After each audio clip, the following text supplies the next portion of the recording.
My wife Elaine had psychic abilities. Is it true? I was a skeptic at first too, but over the years we were together, the number of times she predicted something before it happened was too much to ignore. She knew who was calling before we picked up the phone. She would inexplicably tell me to take a different route on the highway, only to find that the first route was blocked. We put off shopping because she felt something would happen to the item, and it almost always did. We both believed that her psychic abilities were real. Elaine was also a prolific dreamer. Almost every morning she woke up eager to tell me about a dream or dreams she had had during the night. Some were funny, but some were frightening in their accuracy. It seemed that her dreams were another manifestation of her psychic abilities. We have learned to live with these gifts of hers. We got married, of course, and had two wonderful children, John and Mary. At the time of this story, they were both studying at university, leaving Elaine and I alone at home. It got interesting when I noticed that Elaine stopped jumping out of bed in the morning to tell me about her dreams.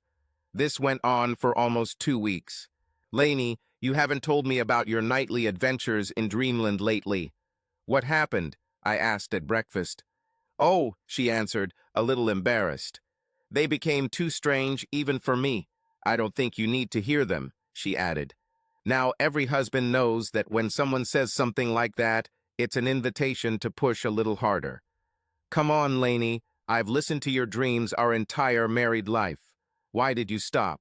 Because, she added hesitantly, "because you might not like what you hear." I said it, now please leave it." I was a little taken aback by this outburst of emotion from Elaine. It must have been very difficult for her to talk about it if she even considered not sharing. The themes of her dreams were always quite eclectic, so I never knew what I would hear each morning.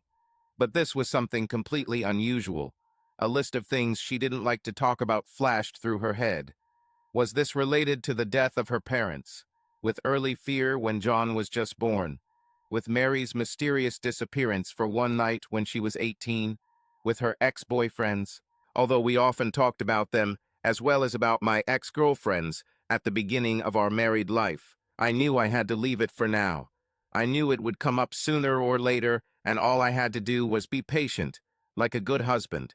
Which, without further modesty, was basically what I was.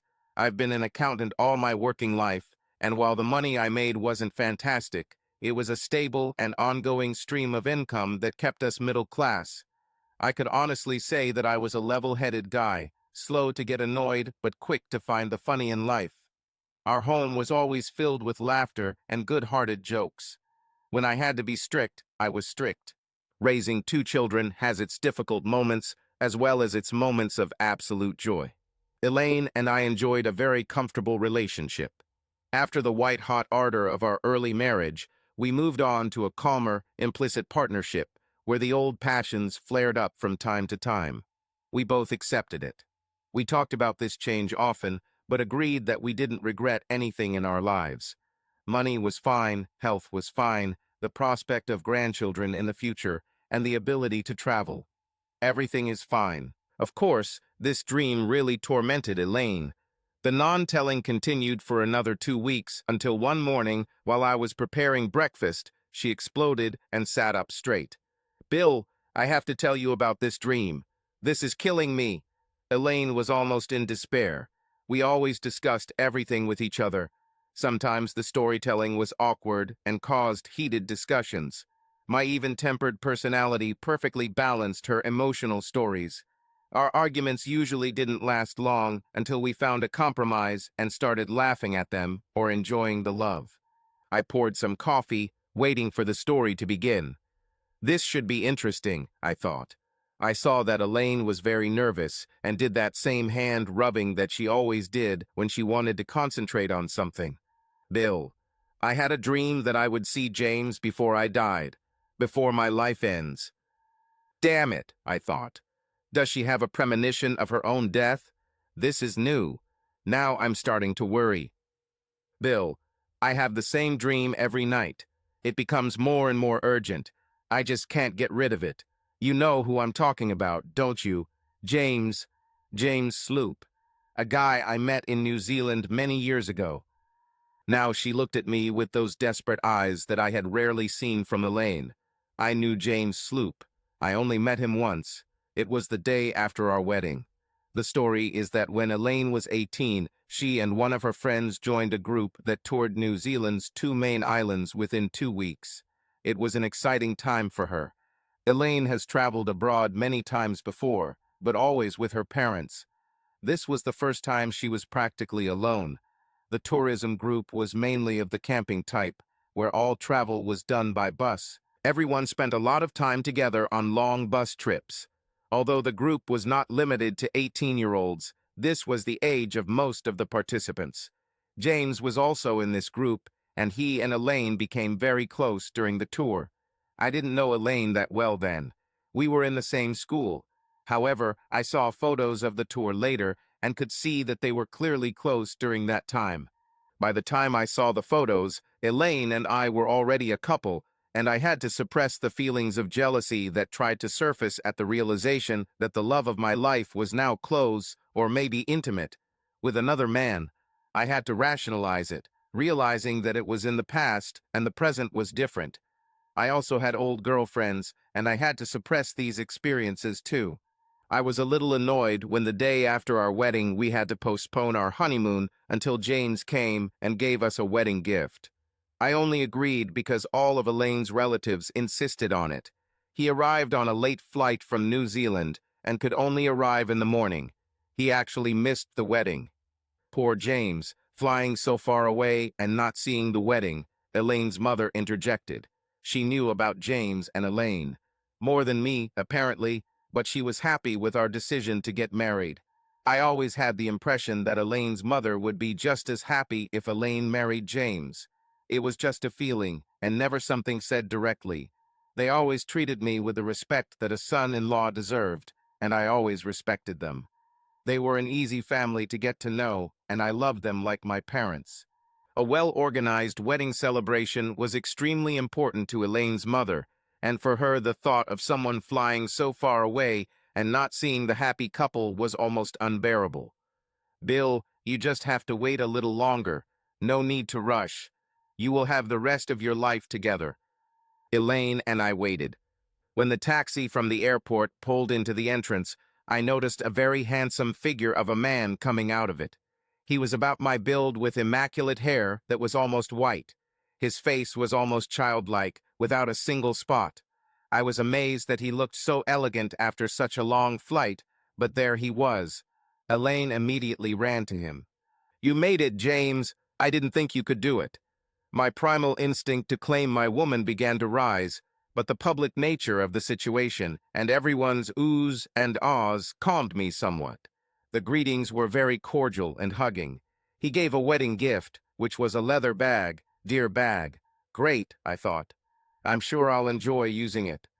Then we left, never seeing James again. Yes, Lainey, I remember James. So did your dreams explain why you needed to see him so urgently? I continued the conversation, trying to get Elaine to voice her dream. I have found in the past that getting her to do this helped calm the anxiety that some dreams caused. No, that's the weird thing, Bill. There was no reason other than a very strong feeling that I would see him before my life was over. It was a very real feeling, Bill. I have never experienced anything like this in my dreams. I'm not kidding about this. I have to go. This left me in a real quandary.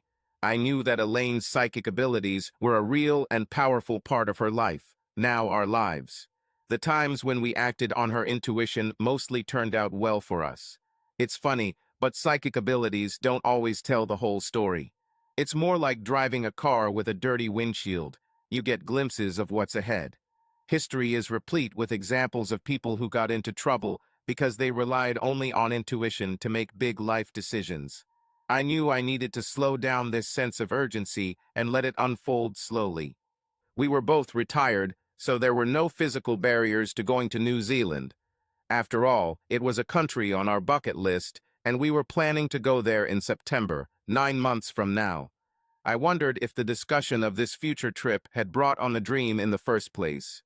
But I had a nagging feeling that this was not a very good idea. Yes, I had premonitions too. Now that I'm older and my belly is bigger, My premonitions are bigger too. Ha! I walked up to her and hugged her.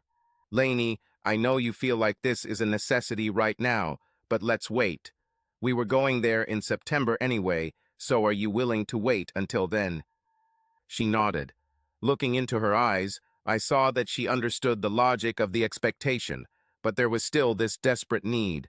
The hug continued for quite some time until she seemed to calm down. I loved those hugs. They were always warm and cozy. I think over the years of our marriage, we have perfected the art of the perfect hug. September couldn't come fast enough for Elaine. From the moment of her revelation, she was possessed.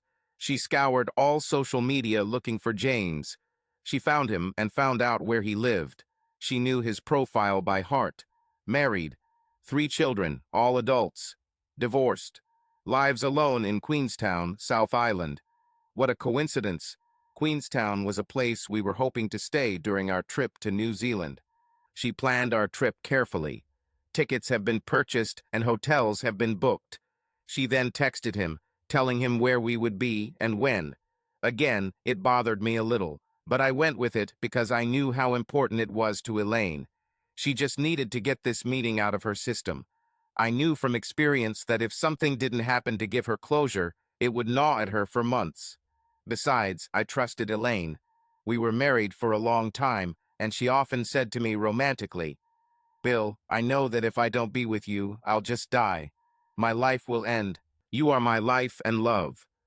These words and many others like them strengthened my trust in her. She has proven time after time that she is a faithful partner. Elaine is a beautiful woman and often attracts curious glances from men. I've seen her in action many times, putting these men in their place and then making sure to emphasize our stable connection to them. I knew deep down that my trust in her was real. I'm not the kind of paranoid person who jumps to harsh conclusions at the slightest hint of something unusual. I'll leave this to those couples whose relationships are superficial and on the verge of breaking up. Plus, she only had one meeting with James on her schedule, so that wasn't the only reason for the trip. Maybe that was the reason that motivated us to make sure we actually went there, but we both had many other reasons for visiting.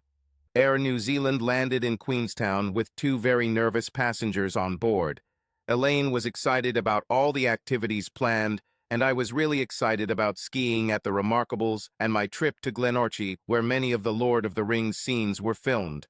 I'm a fan of this series, and honestly, it was one of the main reasons I wanted to visit New Zealand. We settled into our hotel overlooking Lake Wakatipu, a very romantic view.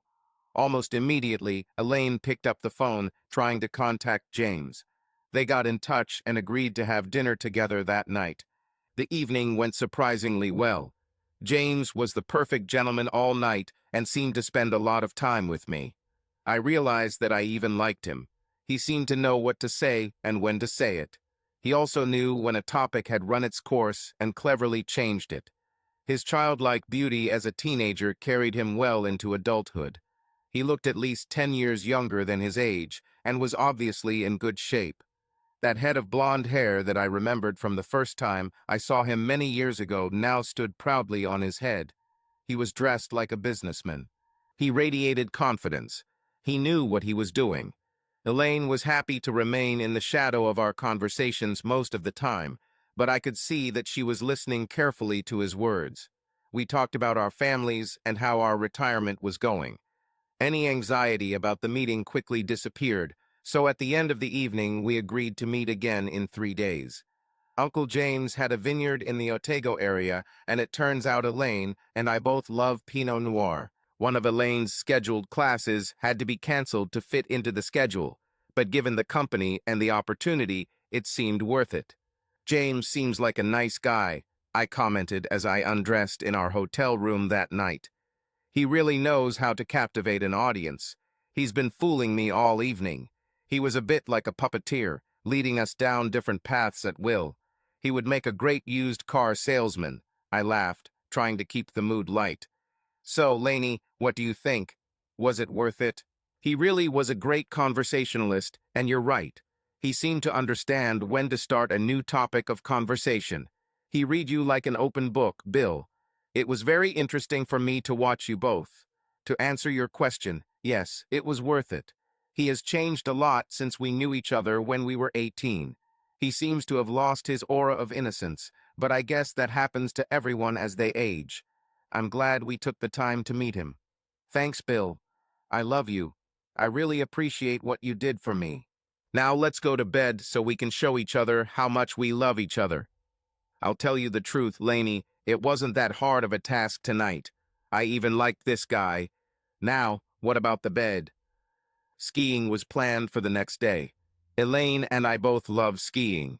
We are not very good at this, as our income did not allow us to travel to the world's ski resorts with the rich and famous.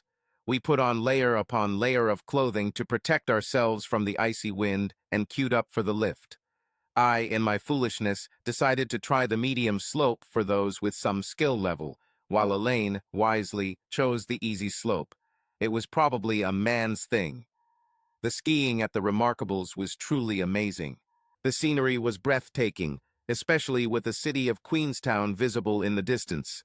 I started my descent and didn't immediately notice that there weren't many skiers on my side of the slope. At first, I thought I was just lucky, but as I looked further down, I realized why. The slope I was on ended in a section of very hard, slippery snow. I saw him too late. I tried to dodge to the side, but lost all control on the slippery surface. My momentum led me straight to a row of small trees that stopped my fall. They also broke my leg. Luckily, the medical team at the resort were well trained for such cases and quickly rushed me to Queenstown Hospital. Elaine fussed around me, cooing and talking, while the paramedics went about their business. It wasn't until I was in bed in the general ward that we both looked at each other and laughed. The pain in my leg was intense, but the irony of our situation got to us both. That's it, Bill. You definitely know how to spend a holiday abroad, Elaine jokes.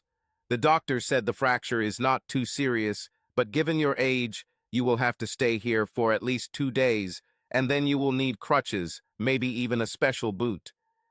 Hey, enough about age, old lady. I know this has made a major change to our plans, but we'll see what we can do. Sorry, Lainey. I should have taken into account my limitations on the slopes. But, and I emphasize this word, this is a great opportunity for you to do those things that you did not include in your plan, but were afraid of. Shopping, I noticed, was not on the list. I know you love shopping. Here's the perfect chance to do what you want without me waiting outside every store while you browse and don't buy anything. Go, woman, go and buy. As soon as I said this, we heard giggling and turned to see the charge nurse, Courtney, who was trying to suppress her laughter at my statement. Now Elaine laughed until she cried. This was one of the things I loved about our union with her. We could, after all these years together, still make each other laugh. It was a measure of our comfort with each other and our love for each other. Okay, my husband. Challenge accepted.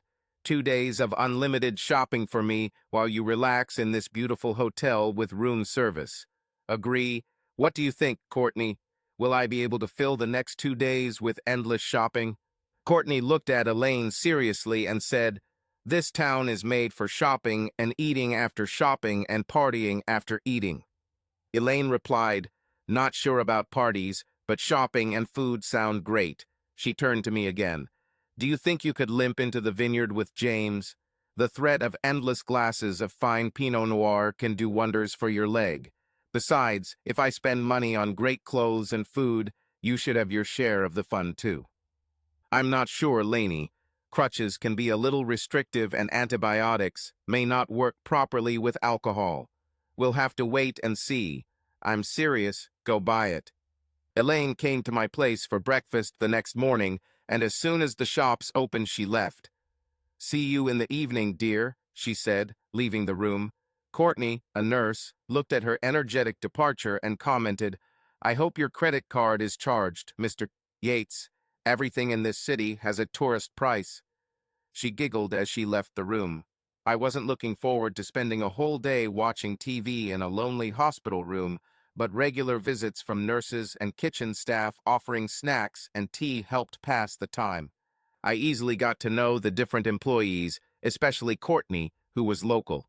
That evening, as I was about to enjoy the hospital dinner, Elaine came in all excited. Hello. How is your leg? You'll never guess who I met today. James. I think he's more of a shopaholic than me. We spent the entire day visiting each store. I promise I didn't max out my credit card. You should see the prices for everything. No, better not. Your accounting brain will explode. It was great to have a local guide. He knew all the right places to shop and eat. It all came out in one burst, and then she sat down, kissed me, and relaxed in the chair next to my bed. We looked at each other, and I answered her many questions. Hi, Lainey. I'm glad to see you. Yes, my leg is fine. It still hurts a little, but they give me painkillers. The swelling has gone down, so the doctor says that's a good sign. Maybe my age isn't such a big deal. Tell me about your shopping trip with dear old James. She began to detail the events of the day and how James had helped her. She also informed me that James had promised to do the same the next day. I said I trusted Elaine, however. I noticed that sparkle in her eyes as she talked about the day. I had a sneaking suspicion that her excitement wasn't just about the shoes she almost bought. She stayed until 8 in the evening. As she was leaving, she turned to me and said, "You know what, Bill? I didn't have that dream last night. He disappeared. Isn't that wonderful?" I nodded and waved goodbye to her. That night, I slept as if I was on illegal substances. Literally, my leg hurt a lot that night, which I was told was normal, so I got a painkiller shot. The next morning, I woke up surprised to realize two things. Firstly, it is late, and secondly, Elaine is sitting by the bed, looking very tired and nervous. "Hello, sleepyhead," she wheezed. I thought I would have to go shopping today without talking to you. The nurse said your leg was bothering you last night, and they had to knock you out with miracle drugs. How is she now? There was real concern in her eyes, and I felt sorry for her, so I downplayed the leg's condition a little. "Hey, Lainey," I mumbled sleepily. "I'm fine. Unfortunately, I may have to stay here longer. The doctor is concerned about some blood vessels. She came in last night after having her leg scanned. It seems there is a suspicion of a hematoma. Rest and medication will be my friends for the near future. What about you? You slept well? You look a little tired this morning. Has that dream returned?" There was a slight hesitation, which I did not pay attention to at that moment. No. I didn't have that dream, Bill. I am very happy about it.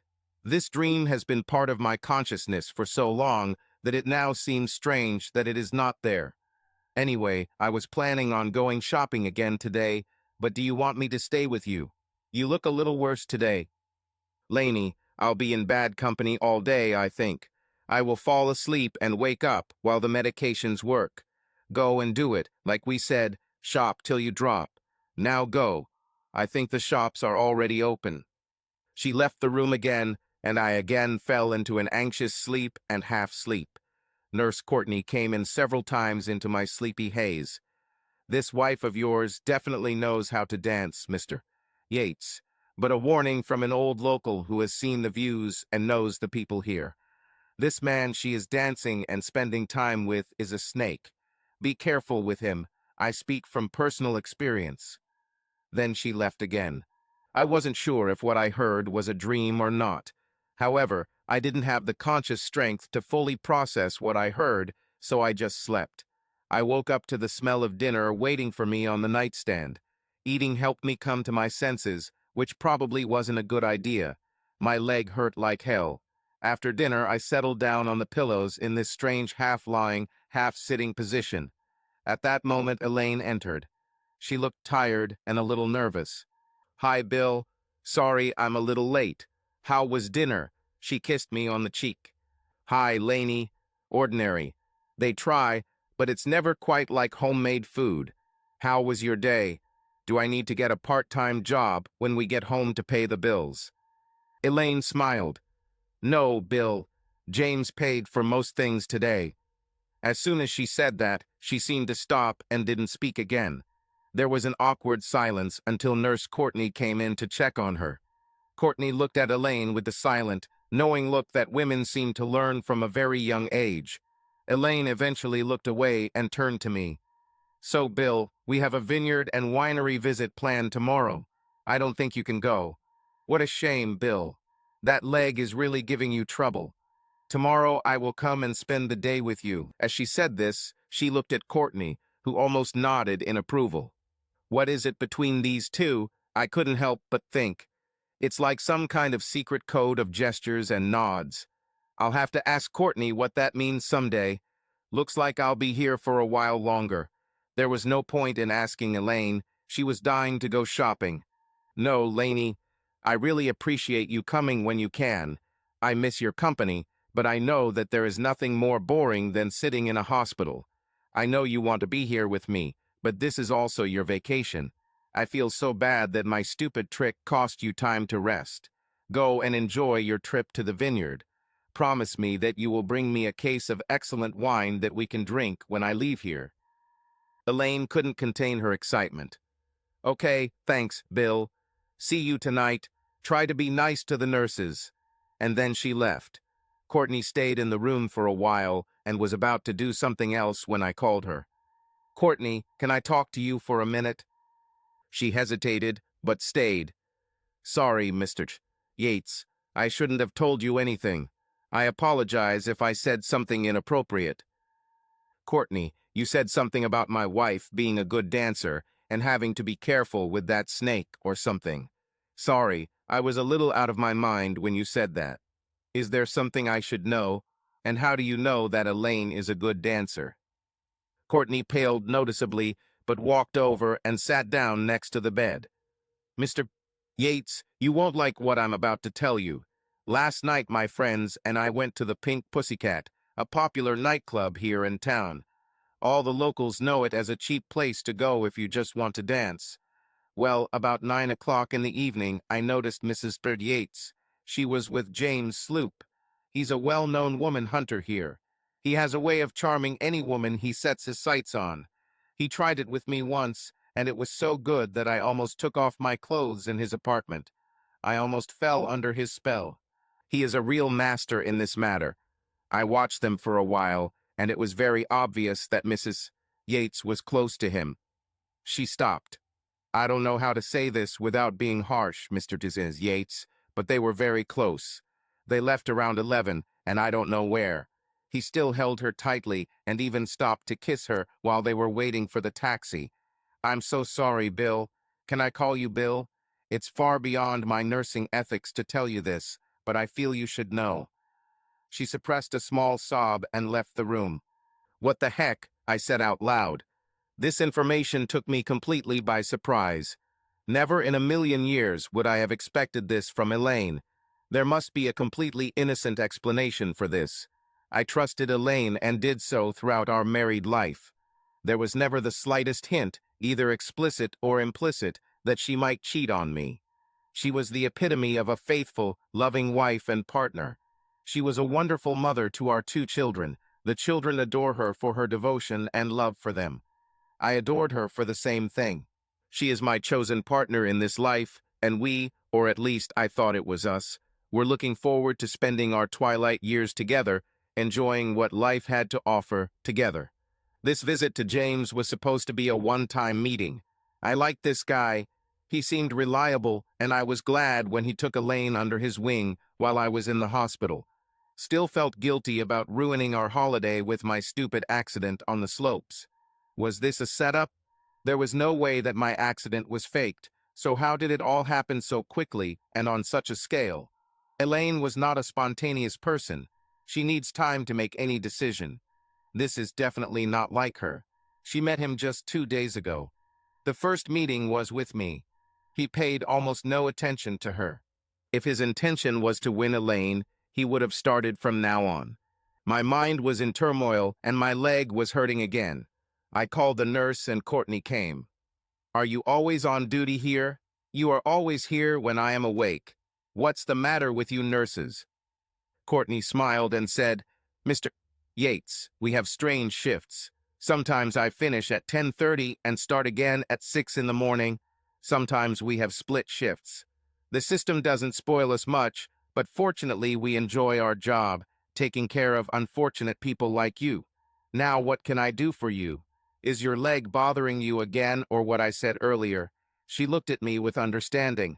I noticed a look of pity in her eyes.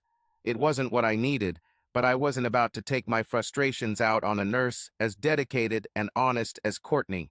You're right. It's a combination of both, but I think only the leg can be treated with medication. I will call the doctor on duty, and he will come to examine your leg. Just be patient, pardon the pun, as he has a few more patients. She was about to leave when I asked, Courtney, can I have my phone for a while? I need to make some calls. Certainly.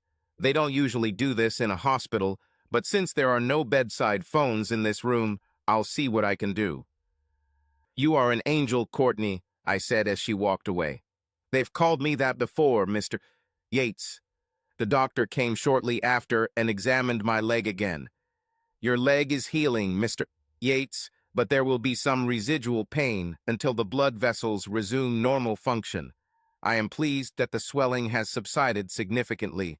I'll give you some painkillers, but I don't think the injection is needed anymore. Rest, and you'll be out of here in a couple of days. The phone arrived shortly after that. The hospital orderly who brought it explained to me how to use it. He said all calls would be added to my bill. He also gave me a paper copy of the local telephone directory. I made the first call to our hotel. The receptionist was very polite and, fortunately for me, recognized me. The first thing she asked was how my leg was. We talked for a while about the accident and my recovery. Casually, I asked if my wife had been causing problems by having loud parties, etc. in the room while I was away. I tried to make it sound like a joke, and the receptionist continued in the same humorous tone. No, Mr. Yates, no big parties. She was just with your brother last night. When she returned at 11:30, she introduced him to me. He seemed like a very nice person. I think I've seen him here before. I thought he was local, but you know how it happens. We see so many people coming and going. When can we expect you back? I told her what the doctor said and hung up. This was not usual. Administrators usually do not give out such information freely. I wonder if, like Nurse Courtney, she suspects that something is going on and thus lets me know, but not directly. I was seething with rage as I connected all the facts together. Elaine all day shopping with James, who is very helpful. Elaine goes to dance with James. They get noticed when they dance too close. They kiss as they leave. They come to our hotel room together late at night. Elaine comes into the hospital room the next morning, tired. They spent the day together again today. This is not a good list. My emotions began to boil with anger, and I felt a slow explosion begin. Coupled with my complete disbelief in facts, it's a wonder I was in any logical state of mind at all. It takes me a long time to get angry because I usually find other ways to curb these feelings. The main way is usually to sit down with your life partner and go through all the problems. Was this possible now? How do I approach this with Elaine? If I was wrong, I would ruin our relationship by showing such complete distrust of her. She would be devastated by a false accusation in such a serious matter. The next call I made was to Elaine's cell phone. It went straight to voicemail, so I calmly asked how her shopping day was going, and that I would talk to her later when she came to the hospital that evening. I then called the hotel manager again and asked her to tell my wife to call me as soon as she returned to the hotel. I was about to give her the hospital number when she interrupted me. I can't do this, Mr.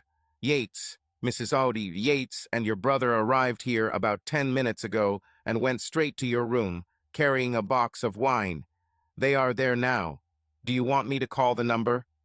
It was as if my heart stopped. My conscious mind focused on the administrator's voice and registered nothing else. They're in the room now, Mr. Yates. I couldn't believe it had gone this far. Elaine on illegal substances. What happened to my Elaine? The woman I had known for so long seemed to disappear and be replaced by someone who looked like Elaine, but had gone through a complete personality change. That's not her. That's not her. The manager's calm voice snapped me out of my trance. Mr. Yates, Mr. Yates, are you still here, Mr. Yates? I muttered some answer and hung up. I didn't know what to do. I was locked in this room while all this was happening out there, beyond my control. What was I going to do? As I sat there in a haze, Nurse Courtney came in to do my procedures. Mr. Yates, you look terrible. Are you feeling good? Please lie down. I need to take your blood pressure and so on.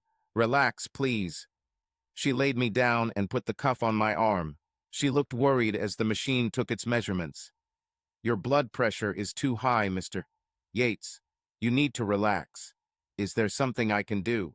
Her caring look was sincere, but changed to a more worried one when she realized that I was making calls.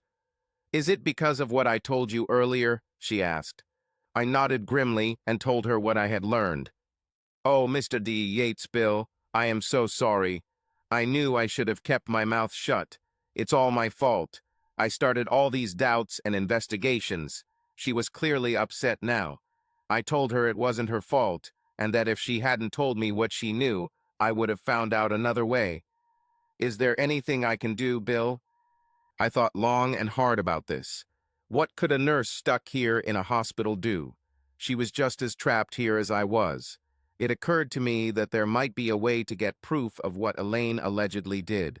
I needed proof before I could do anything. Courtney, do your friends have free time now? I will pay generously for their time. I need them available for today and tomorrow. She thought and brightened, remembering someone. Yes, Nicole, a nursing student, is currently on the weekend. I'm sure she could use a little extra cash. You know, like students, what do you want her to do? I told her what I wanted, and she immediately called Nicole with my offer.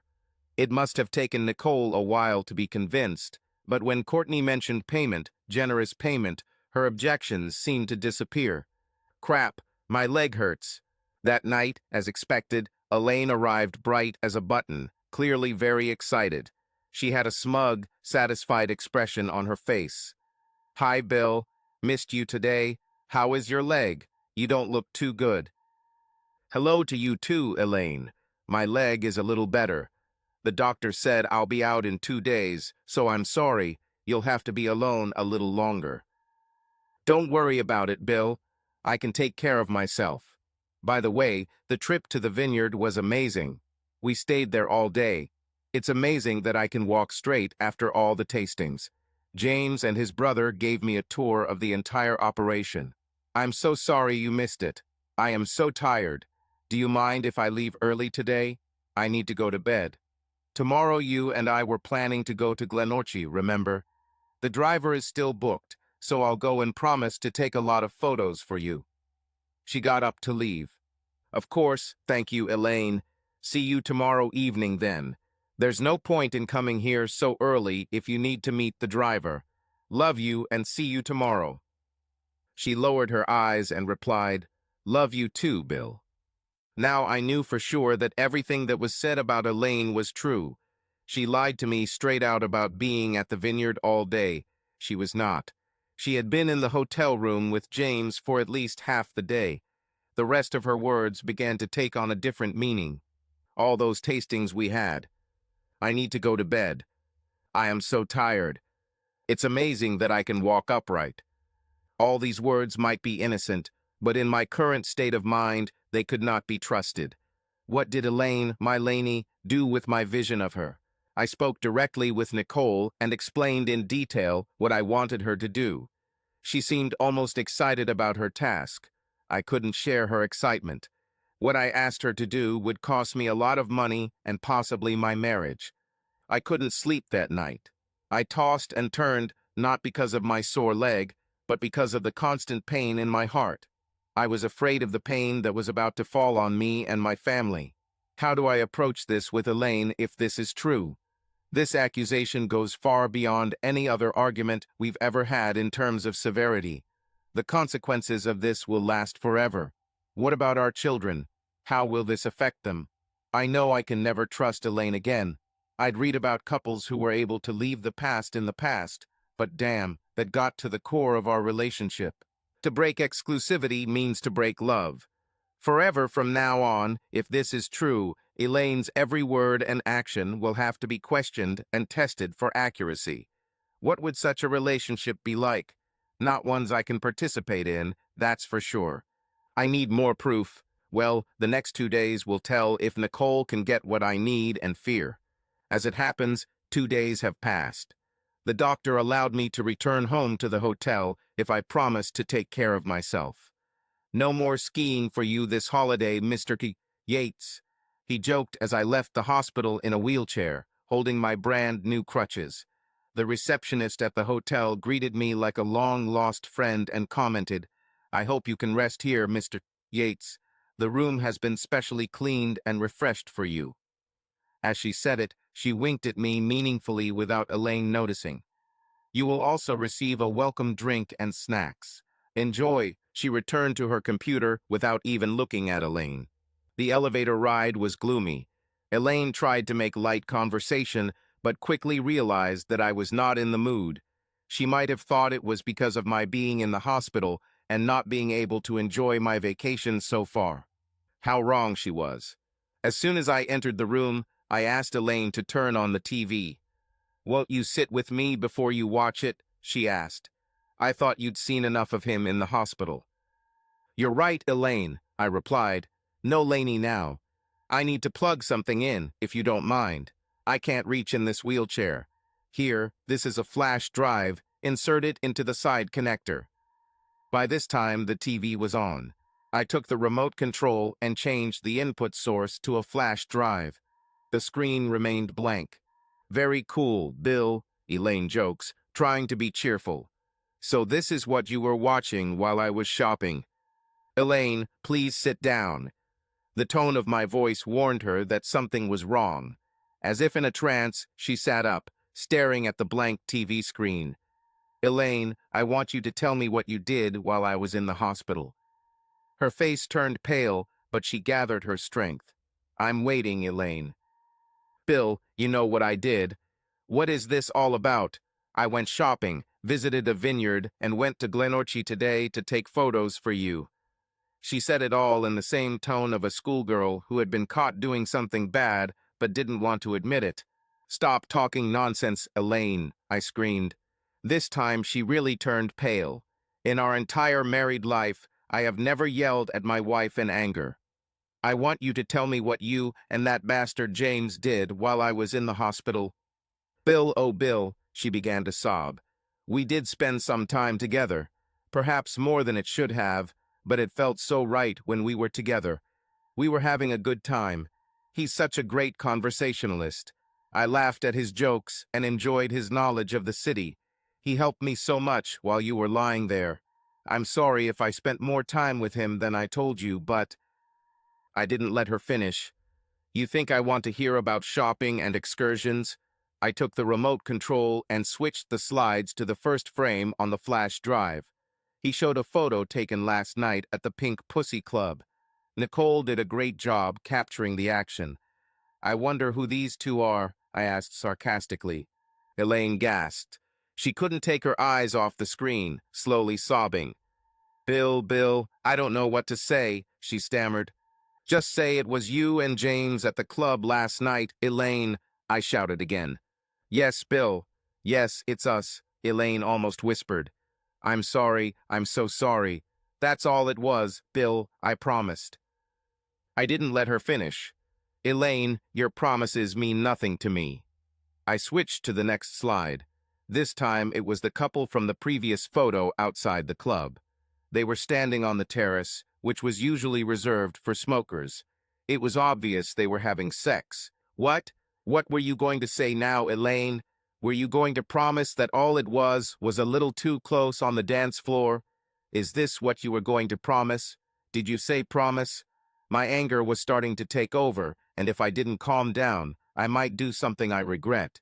I had to take control of my emotions. Elaine was in tears by this time, sitting on the floor, rocking from side to side, repeating, "No, no, no." I went to the bar and got a beer. Nothing for Elaine. My anger at her was now so deep that I no longer perceived her as Elaine. She was becoming that cheating, lying, worthless bitch. I continued. "Thanks for the photos from Glenorchy today, Elaine, but I have my own photos. They have nothing to do with the Lord of the Rings. I switched slides, lingering on each one long enough to see that they left no doubt about what James and Elaine had been doing all day. On this third slide, Elaine collapsed on the floor. She lost consciousness. I was worried about her health, but my anger at her was stronger. I doused her face with water from an ice bucket from the minibar. Elaine came to, choking and wailing. She hugged herself and curled into the fetal position, still on the floor. I picked her up and casually threw her on the bed. She began repeating in a monotone voice, "No, Bill, I am so sorry. I love you. Your promises and love mean nothing to me now, Elaine. I want to know how this happened and why. How were you able to change our marriage so quickly and so openly? Our children. My God, what will we tell the children? Why, Elaine? Just tell me why. Did I do something to make you disrespect not only me, but our love for each other? Our love, our beautiful love that we enjoyed every day. Why did you destroy all this? For the sake of sex with this bastard? Why, Elaine, tell me why, I screamed again. The hotel management will come soon if I don't calm down. How did it happen, Elaine? I whispered. Tell me how. I always loved you and thought you felt the same about me. She continued to hug herself as if she found safety in it. I don't know, Bill. I honestly don't know. One minute I felt great in James' company, and the next minute I began to succumb to his charms. He knew all the right words and actions. He made me feel like a queen, a princess, his princess. The words he spoke always sounded perfect. I wasn't going to succumb to his charms. It just happened. I think it started on that first day of shopping. After our night at the club the night before, I felt very comfortable with him. My guard was down. Bill, I'm so sorry, but it took me back to our teenage days and reminiscing about our tour. I was thrilled to feel this way again with him. The more he talked, the less I thought about you. Another attack of crying and almost sobbing. How could I forget about you, Bill? Now, looking back, I'm ashamed of my thoughts, or rather, the lack of thoughts. That night, he took me dancing at the Pink Pussy Club. Before, I would never have dared to go to such a place without you. But again, James knew all the right words. He calmed me down immediately. He poured me a drink, not that I was drunk, but I definitely felt intoxicated. I think it was the combination of his constant compliments, the alcohol, and his overwhelming intimacy that got me hooked. Bill, how could I do this? You are the love of my life, and I could still fall so low. When he finally left me at the hotel at some ungodly hour, I spent what seemed like hours in the shower. I wanted to wash away the stain of what happened, especially before I saw you again. I almost died when you told me how tired I looked when you saw me the next morning. But Bill, I still wanted to see James again that day. What is wrong with me? She began rubbing her hands and, alarmingly, hitting her head with her open palms, as if she wanted to wake up from some terrible dream. I still wanted to see him again. I damn sure wanted to see him again. He picked me up outside the hospital that morning. I fell under his spell again. We had breakfast in some secluded cafe off the main street. It was very intimate and more suitable for a young couple than for me and him, but I felt like we were a couple. How disgusting is that? I actually enjoyed his attention and wanted more, and he knew it. He played me like a musical instrument. He was the master and I was his toy. He knew exactly when I was ready and wasted no time inviting me to his apartment. Like a robot, I agreed. No other thoughts came to my mind. It was as if I had become different. A true, loving, and faithful mother and wife has disappeared. Well, that's what happened. I had to stop. I should have seen you. The feeling of guilt for what I had done started to set in, and I left there as soon as I could. I returned home, took a shower, and tried to collect my thoughts. What have I done? Stop, Elaine. What you did was betray everything we promised each other. I could barely speak. The details of this scoundrel's sexual exploits were incredibly difficult to comprehend, especially because it was with my wife, my love. You came to the hospital every day and every night, pretending everything was fine while you cheated behind my back at every opportunity. This can't be fixed, Elaine. This can't be fixed. I don't know what we should do now, but I don't think I can ever forget what I saw and heard. I wanted to hear from you what you and James, the bastard, were doing. When you tried to smooth it over at the beginning of our conversation, I realized that part of you still thinks it's okay what you did.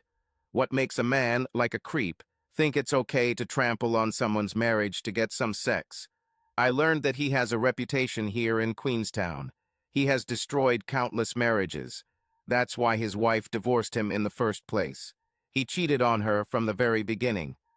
Elaine then did what became the final nail in the coffin of our marriage. She began to protect him. Bill, no. This is wrong. I asked James why he was so focused on me. He said that he had been in love with me since we met as teenagers. He said the worst thing he did was let me leave then. If he had money, he would have followed me home and continued our relationship, which we began so innocently then. He always thought about me, even when he was married. He was never happy with this marriage. He wanted more, which probably explains why he cheated. When I contacted him about our visit, he was delighted, and that's why we ended up here now. She looked at me again with pleading eyes. I couldn't believe this nonsense. Elaine really takes his side in all this. She tried to justify their actions based on a failed relationship many years ago. Incredible. And you, Elaine, why did you decide to do what you did? Don't tell me you felt the same way he did. That you always felt like you missed out on something when your relationship didn't go any further in your youth. I really want to know. Elaine began rubbing her hands again, as she always did when she was concentrating. Bill, it was like he turned on a switch in me that first day. I went back to my teenage years thanks to him. Like a switch, it was either on or off. When he turned on that switch, it was on, and we, that is, you and me, were off. I can't explain it any other way. There was no room for us when James filled my head. She began to let her anger at her situation overcome her guilt. I've always enjoyed sex with you, Bill, but this was different. She stopped, realizing what she had just said. This conversation was over. I've heard and seen enough. This last comment left my emotions in a state of despair at what my love just said and did. You need to leave, Elaine. You need to leave now. I'll call the reception, and in 10 minutes a taxi will be waiting for you. Pack your things and leave. I don't care where you go. The main thing is away from me. I turned away from her. Elaine hesitated, but knew not to argue. She gathered her things, all the while muttering, "No, Bill, you are my life. Without you, my life is complete. My life is over. My life is over." The taxi arrived, and she left. The hotel receptionist looked at her with a knowing smile as she said goodbye to Mrs. Yates. She had seen this many times before, but she still had to be polite to the hotel customers. I thought about Elaine's words and felt more and more anger. I knew there was one more thing I needed to do. "Courtney, how are you? Glad to catch you not at work." "What?" "No, nothing good happened, and that's why I'm calling. Can you get me a list of all the couples whose marriages were ruined by that bastard, I mean James?" "Okay, thanks for trying. By the way, tell Nicole I'm very impressed with her work. I'll be at the hotel if anything works out for you." "Okay, bye." 2 days passed before Courtney left a large envelope for me at the front desk. When I opened it, I realized how much work she put into it. "Courtney, you are an angel," I whispered to no one. There were almost 30 pairs in the envelope. Some were still married, but most were separated or divorced. Courtney provided phone numbers for almost every person affected. It was gold. I had calls to make. I boarded a plane home 2 days later. I still went to Glenorchy. I wanted my visual memory of the place to be clean, innocent, and not dirty like the photos Nicole took. When I returned home, I contacted lawyers to begin divorce proceedings. My children were not happy with how everything happened. They were shocked to the core. None of them could understand how their mother, their reliable, stable mother, could fall so low. I didn't go into details. I'll leave it to the bitch, that's what I called her now. Bitch, female dog. Dogs are known for their animalistic approach to sex, which is why I chose this term. I didn't just swear in anger. I put a label, coldly and logically, on what I saw. It still completely baffles me how a warm, loving, caring, devoted person could so quickly descend into animal behavior at the hit of a switch, to use the words of a bitch. It tormented me to the point that it took over my days. I eventually sought counseling for this and other issues our divorce brought with it. It helped me cope with my anger and confusion over this whole sordid affair. But it didn't help with my loneliness. There was no more laughter in this house. Almost every morning I would wake up, go to the kitchen, and put down 2 cups of coffee, expecting Elaine to run in and tell me about her dreams. God, how I missed old Laney, but not according to those dreams. According to her damned dreams. John and Mary, bless their hearts, spent as much time with me as possible. Maybe I'll sell the house and move closer to where they go to school. They had become city dwellers and had no intention of returning anytime soon. Our divorce went smoothly. I was able to buy out Elaine's share of the house. I collected all her things and sent them to New Zealand, where she stayed with the scoundrel. I may have accidentally peed on some of her clothes, okay, all of them, before I packed them into trash bags and boxes. Every photo she asked for I carefully edited so that it was just her, oh, and a picture of the bitch. I thought this would be a measure of justice. The bitch pissed on our marriage, so. I heard from Courtney some time after our divorce was finalized. It turns out that everything was not so good in the country of the scoundrel and the bitch. James decided that he could now cheat on Elaine. Old habits die hard, and Elaine didn't like that. Funny, right? The cheater didn't like being cheated on. Well, it turns out James the bastard didn't like being put in his place. He hit her several times. All it takes is for Elaine to end up in the hospital, hence Courtney's knowledge of the state of their affairs. Courtney told me that in her dream, Elaine repeated over and over again, "My life is over, my life is over." Elaine became depressed and began taking anti-anxiety medications. The newspaper article only mentioned the incident in the latter part of the international news section. A fire broke out in an apartment belonging to Mr. James Sloop, presumably the result of a botched robbery. It is believed that a group of armed men, unknown to police, broke into the apartment and attacked the owner, destroying the apartment. In their haste to leave, they set the apartment on fire. It is not known that the woman was in the apartment in the dream. Both residents died on the spot. I read the article and felt a weight lift from my shoulders. I didn't want them to die, but sometimes karma can be cruel. Of course, karma sometimes needs help. Of the 20 or so deceived men I contacted before leaving New Zealand, many began drinking together at a local bar and discussing the person who had ruined their marriages. I put down the newspaper and said to the spirit of my dead ex-wife, "You were right, my dear. Your esp was somewhat accurate. You really saw James, and now your life is over. Truly finished. But when you saw James, you didn't see that our life, into which we had invested so much love and time, was also over." Subscribe to our channel so that your love doesn't cheat on you, and go ahead and listen to the next story, because this story is nothing compared to the next one. If you're under 18, don't even think, click to the next one.